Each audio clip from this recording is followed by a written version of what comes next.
नमस्कार, BTV news में स्वागत है आपका। आइए खबरों की शुरुआत करते हैं इस खबर के साथ। जबलपुर जिले के नवागत कलेक्टर दीपक कुमार सक्सेना ने शुक्रवार की शाम कलेक्टर जबलपुर का पदभार ग्रहण कर लिया। नवागत कलेक्टर का कार्यालय पहुंचने पर कर्मचारियों अधिकारियों ने गर्मजोशी के साथ उनका स्वागत किया।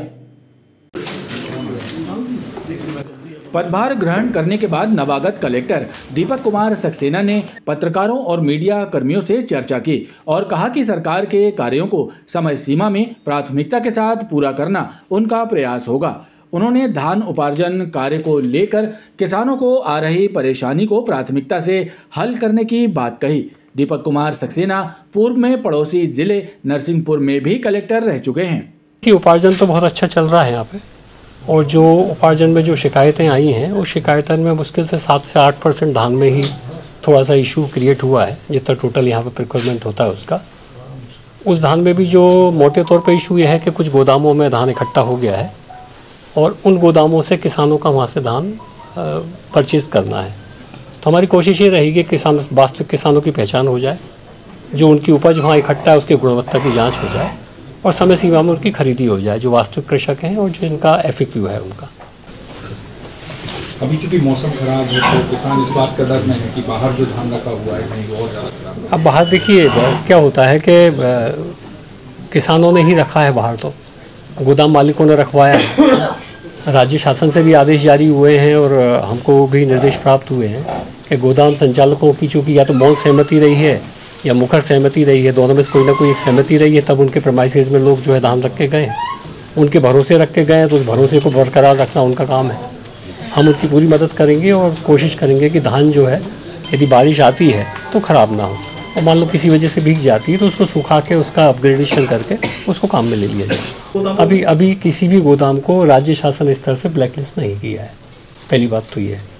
दूसरी बात ये है कि जिन गोदामों में आप धान की बात कर रहे हैं वो ऑलरेडी पहले से ही धान रखी हुई है। अब नई धान कौन सी ले जा रहे हैं मुझे आइडिया नहीं है, इसके मैं चेक कराऊंगा क्या मैटर है। शासकीय रेल पुलिस द्वारा मनाए जा रहे रेल यात्री सुरक्षा सप्ताह के तहत जीआरपी थाना जबलपुर में रेल सुरक्षा समिति के सदस्यों की बैठक ली गई।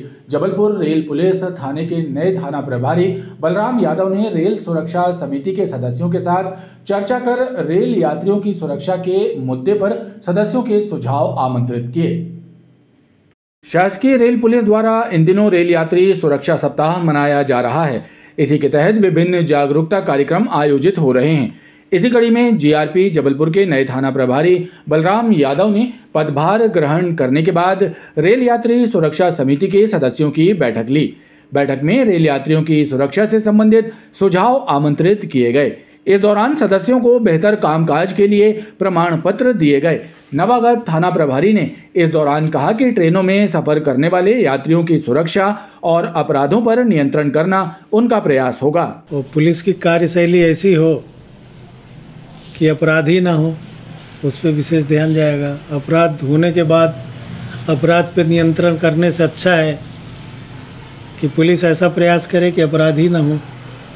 वरिष्ठ कार्यालय वरिष्ठ अधिकारी के उसमें निर्देशन में रेल सुरक्षा सप्ताह चल रहा है, जिसके अंतर्गत आज का कार्यक्रम था रेल रक्षा समिति के सदस्यों को सम्मानित करके उनको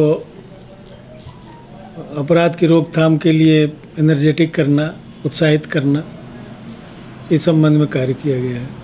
गौरतलब है कि जीआरपी थाना प्रभारी शशि धुर्वे का तबादला कर दिया गया है और उनके स्थान पर बलराम यादव की पदस्थापना की गई है।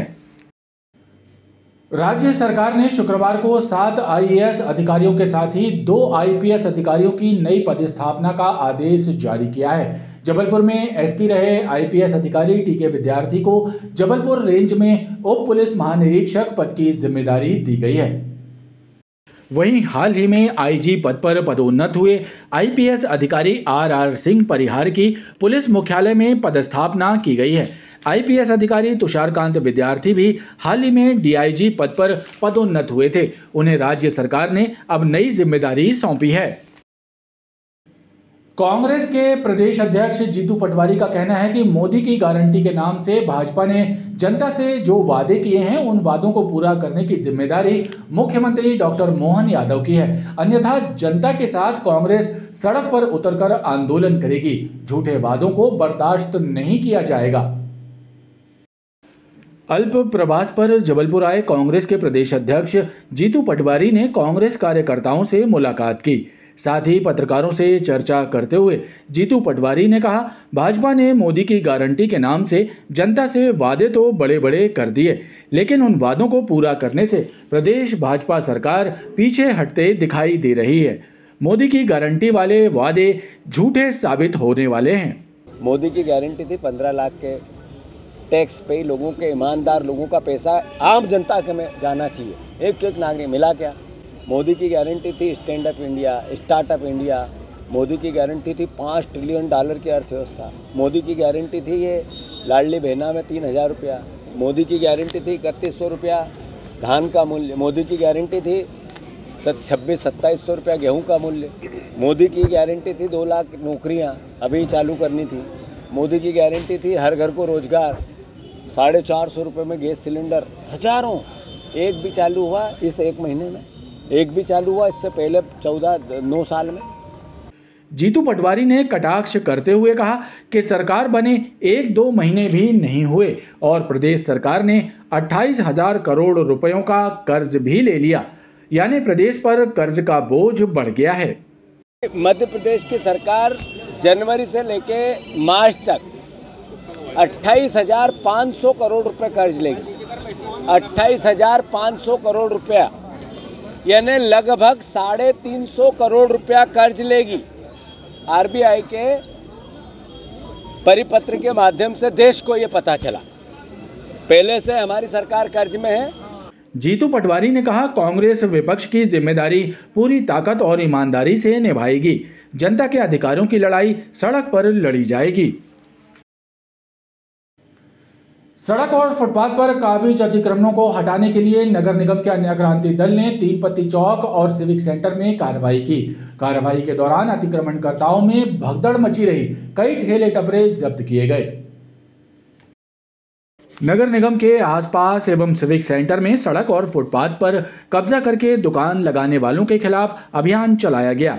इस दौरान नगर निगम अन्य क्रांति दल ने 2 दर्जन से ज्यादा बेजा कब्जे हटाए। कई ठेले टपरे और अतिक्रमणकारियों का सामान जब्त भी किया गया। अतिक्रमण विरोधी कार्रवाई के दौरान 3 पत्ती चौक से लेकर सिविक सेंटर तक हड़कंप मचा रहा। पूर्व विधानसभा क्षेत्र में अनाप शनाप बिजली बिल, अघोषित बिजली कटौती और स्मार्ट मीटरों की गड़बड़ी के खिलाफ कांग्रेस कार्यकर्ताओं ने बिजली कार्यालय का घेराव किया। विरोध प्रदर्शन के चलते क्षेत्र में देर तक हंगामा मचा रहा। बिजली के दलालों को कांग्रेस कार्यकर्ताओं ने मिशन कंपाउंड स्थित बिजली कार्यालय का घेराव करते हुए आरोप लगाया कि पूर्व विधानसभा क्षेत्र के बिजली उपभोक्ताओं के साथ पक्षपातपूर्ण व्यवहार किया जा रहा है। अनाप शनाप बिजली बिल, अघोषित विद्युत कटौती और महंगी बिजली के कारण हजारों गरीब परिवार परेशान हैं। उनका जीवन मुश्किल हो रहा है, लेकिन जिम्मेदार अधिकारी शिकायत सुनने तक तैयार नहीं है। अरे महंगी बिजली बंद करो, अरे तुमको बिजली देना होगा, अरे सबको बिजली दे, अरे बिजली व्यवस्था दुरुस्त करो। जुर्म की टक्कर में, जुर्म की टक्कर में जो आम जनमानस न केवल पूर्व विधानसभा क्षेत्र का बल्कि पूरे शहर का त्रस्त है। बिजली कटौती को लेके और अनाप शनाप बिजली के बिलिंग को लेके टेम्परेरी कनेक्शन में एकदम अनैतिक वसूली। रेगुलर मीटर में जो बिल 400 का होगा वो टेम्परेरी कनेक्शन में हो जाता है 1600 का। तो आप समझ लीजिए कितने गुना ज़्यादा है। टोल फ्री नंबर इनका 1912 जो सिर्फ नाम का है, कोई समाधान उसमें होता नहीं। इन तमाम बातों को लेके आज हमने यहाँ ज्ञापन दिया है।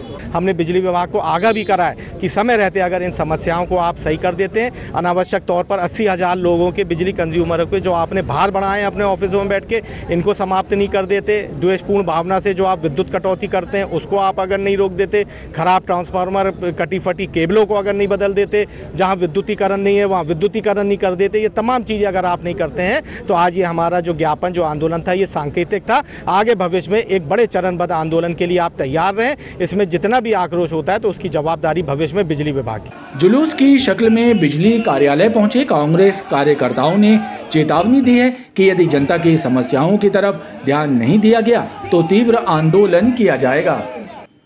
नागरिक सुविधाओं को बेहतर बनाने और प्रशासनिक व्यवस्थाओं में कसावट लाने के लिए निगम आयुक्त प्रीति यादव ने निरीक्षण किया। इस दौरान मोहनिया और परसवाड़ा में निर्माणाधीन आवासीय परियोजना का निरीक्षण कर कार्य में तेजी लाने के निर्देश दिए। साथ ही वर्कशॉप एवं स्वास्थ्य विभाग के कार्यों का निरीक्षण भी किया। कार्यस्थल पर अनुपस्थित 2 अधिकारियों नवीन लोनारे और भूपेंद्र सिंह को कारण बताओ नोटिस जारी किया गया। आगामी 22 जनवरी को श्री राम जन्मभूमि तीर्थ अयोध्या के भव्य मंदिर में श्री राम लला की प्राण प्रतिष्ठा की जाएगी। इस अवसर पर पूरे देश में उत्साह और उमंग का माहौल होगा। ऐसे में 22 जनवरी को मांस और मदिरा के विक्रय को प्रतिबंधित करने की मांग की गई है। 22 जनवरी को श्री राम लला की प्राण प्रतिष्ठा के अवसर पर जिले की शराब दुकानों को बंद रखने और मांस की बिक्री को प्रतिबंधित करने की मांग को लेकर शिव सैनिकों ने जिला प्रशासन के माध्यम से प्रदेश के राज्यपाल और मुख्यमंत्री के नाम एक मांग पत्र सौंपा। शिव सैनिकों ने इस अवसर पर सरकार से अवकाश घोषित करने की मांग भी की है। एक ज्ञापन कलेक्टर महोदय के नाम SDM संघई साहब को सौंपा गया।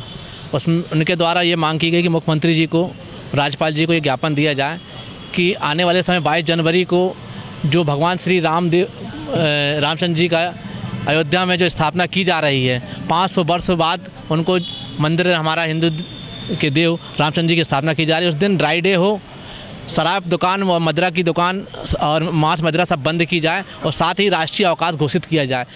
खबरों का ये क्रम लगातार जारी है। आप देखते रहिए BTV न्यूज़।